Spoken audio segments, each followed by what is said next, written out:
முஸ்லீம் வீட்டு ஸ்பெஷல் கஜூர். இந்த கஜூரை செய்யல வீடே கமகமக்கும். எப்படி பலாப்பழத்தை வந்து ஒளிச்சு வைக்க முடியாதோ, வாசம் காட்டி கொடுத்துருமோ, அதே போல இந்த கஜூர் செய்யல இந்த வாசத்துக்கு எல்லாருமே கேட்பாங்க கஜூர்னு. அந்த அளவுக்கு டேஸ்டான சூப்பரான ஒரு ரெசிபி தான் இது. வந்து புதுப்பெண்ணுக்கு வந்து கல்யாண வீடுகளில் செய்து கொடுப்பாங்க, சீரா செய்து கொடுப்பாங்க. ரொம்ப சூப்பராக இருக்கும். 10 நாள் வரையுமே வச்சு சாப்பிடலாம், கெட்டு போகாமல் ரொம்ப சூப்பராக இருக்கும். இப்போ ஒரு பேன் வச்சு அதில் 2 டேபிள் ஸ்பூன் அளவுக்கு நெய் சேர்த்துட்டு 4 டேபிள் ஸ்பூன் அளவுக்கு துருவன தேங்காய் சேர்த்துக்கிறேன். தேங்காவை சேர்த்துட்டு நல்லா செவக்க இது போல் வறுத்துக்கணும். இது போல் செவக்க வறுத்து எடுத்தால் தான் கஜூர் வந்து ஒரு 10 நாள் வரையும் வச்சு சாப்பிட முடியும், கெட்டு போகாமல் இருக்கும். இப்போ அதை எடுத்து வச்சுட்டு ஒரு மிக்சி ஜார் எடுத்துக்கிறேன். அதில் 150 கிராம் அளவுக்கு சர்க்கரை சேர்த்துட்டு ஒரு 3 ஏலக்காய் சேர்த்து கொடுத்துட்டு இதை நல்லா நைஸ் பவுடராக அடித்து எடுத்துகிட்டு வந்துடுறேங்க இந்த ரெசிபிக்கு சேர்க்க. இப்போ ஒரு அகலமான பாத்திரம் எடுத்துக்கிறேன். அதில் ஒரே ஒரு முட்டையை வந்து இது போல் உடச்சி சேர்த்துக்கிறேங்க. முட்டையை சேர்த்துட்டு நம்ம அடித்து வச்சுருக்கிற சர்க்கரையை வந்து ஃபுல்லாக எல்லாத்தையுமே சேர்த்துக்கணும். நம்ம எடுக்கிற மாவுக்கு வந்து இந்த சர்க்கரையோட அளவு வந்து கரெக்டாக இருக்கும் இனிப்பு.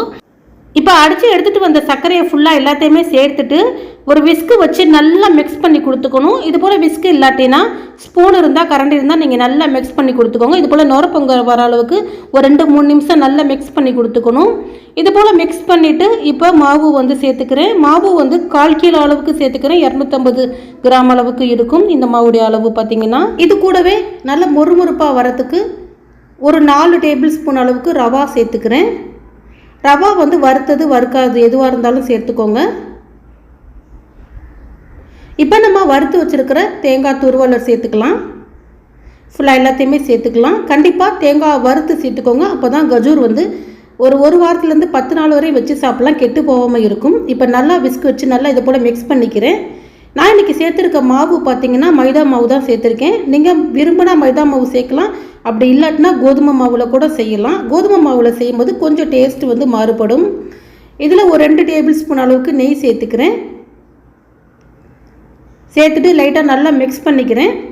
இது போல் நல்லா மிக்ஸ் பண்ணிவிட்டு இதில் காய்ச்சி ஆற வச்ச பால் கொஞ்சம் கொஞ்சமாக சேர்த்து மிக்ஸ் பண்ணணும். நான் இதில் வந்து 2 பிஞ்ச் அளவுக்கு ஆப்ப சோடாவும் சேர்த்து கொடுத்துக்கிறேன். அப்போ தான் நல்லா மொறுமொறுப்பாக சூப்பராக வரும். ஆப்பா சோடா சேர்த்துட்டு லைட்டாக மிக்ஸ் பண்ணிவிட்டு இப்போ காய்ச்சி ஆற வச்ச பால் ஒரு 50 ml அளவுக்கு தான் எடுத்திருக்கேன். அதை ஃபுல்லாக சேர்க்கல. ஃபஸ்ட்டு ஒரு 2-3 டேபிள் ஸ்பூன் அளவு சேர்த்துட்டு நல்லா மிக்ஸ் பண்ணிக்கிறேன்.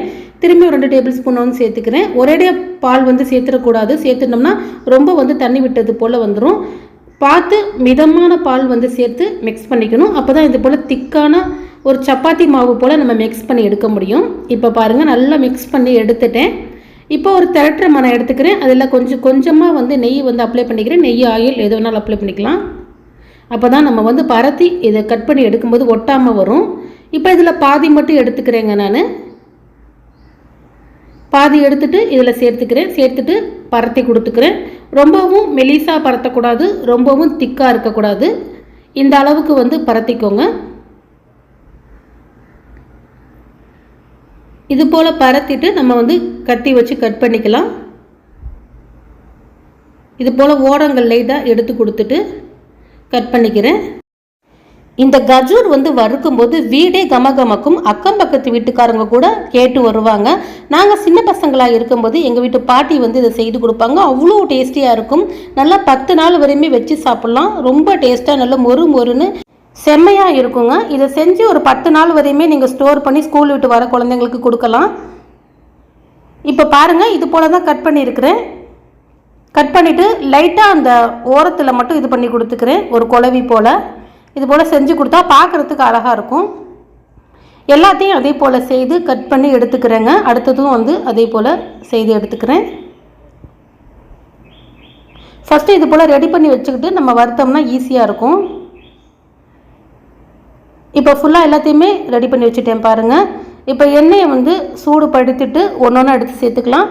அடுப்பை வந்து மீடியமாக வச்சுக்கோங்க. ஹையில் வைக்கக்கூடாது. ஹையில் வச்சிங்கன்னா போட்ட உடனே செவந்துடும், மேலே செவந்துடும், உள்ளார வேகாது. அதனால் எண்ணெயை வந்து ஒரு அப்பளம் பொரிக்கிற சூடு அளவுக்கு சூடு படுத்திட்டு நீங்கள் ஒன்றா எடுத்து சேர்த்துக்கோங்க. அடுப்பை மீடியமாக வச்சுட்டு பூரி பொரிக்கிற அளவுக்கு ரொம்ப கொதிக்க எண்ணெய் சூடு பண்ணிடாதீங்க. மிதமான சூடு, ஒரு அப்பளம் பொரிக்கிற சூடு அளவுக்கு இருந்தால் சரியாக இருக்கும். இப்போ பாருங்கள், ஒரு பக்கத்து வெந்தோன்னா மறுபக்கத்து திருப்பி கொடுத்துக்கிறேன். இது போல் நல்லா 2 பக்கட்டும் மாற்றி நல்லா வேக வச்சுட்டு செவந்து வந்தோன்னே எடுங்க. அடுப்பை மீடியமாக வச்சுட்டு செய்யுங்க. அப்போ தான் நல்லா உள்ளார வெந்து மொறுன்னு இருக்கும். பார்த்திங்கன்னா ஆறினோன்னே இப்போ நான் எடுத்துக்கிறேன். ஒன்றா இது போல் நல்லா செவந்து வந்தோன்னே எடுத்துடுறேன். இந்த ரெசிபியை வந்து பாய் வீட்டுங்களில் புது பெண்களுக்கு வந்து கல்யாணம் ஆச்சுன்னா அதுக்கு அவங்களுக்கு வந்து சீரா வந்து இதை செய்து கொடுப்பாங்க. இது அப்புறம் மடக்கு பணியாரம், அதிரசம், இது போல் வந்து ரெசிபியெல்லாம் செய்து கொடுப்பாங்க. ரொம்பவே நல்லா இருக்கும். இப்போ மொறு மொறுன்னு செய்து எடுத்தாச்சு. எவ்வளோ கிறிஸ்பியாக இருக்குது பாருங்கள். சாப்பிடும்போது அவ்வளோ மொறு மொறுன்னு செம்ம டேஸ்டியாக இருந்துச்சு. நான் ஒன்று எடுத்து பிச்சு காட்டி சாப்பிட்டு காட்டுறேன் பாருங்கள் எந்த அளவுக்கு மொறு மொறுன்னு இருக்குன்னு. உள்ளார நல்லா சூப்பராக வெந்து இருக்குது. நல்லா மேலே மொறு மொறுன்னு உள்ளே லைட்டாக சாஃப்டாக செம்ம டேஸ்ட்டாக இருந்துச்சு. செய்து பார்த்துட்டு எப்படி வந்துச்சுங்கிறத மறக்காமல் கமெண்ட்ஸில் சொல்லுங்கள். வீடியோ பிடித்திருந்தால் லைக் பண்ணி ஷேர் பண்ணுங்கள், ஃபாலோ பண்ணுங்கள்.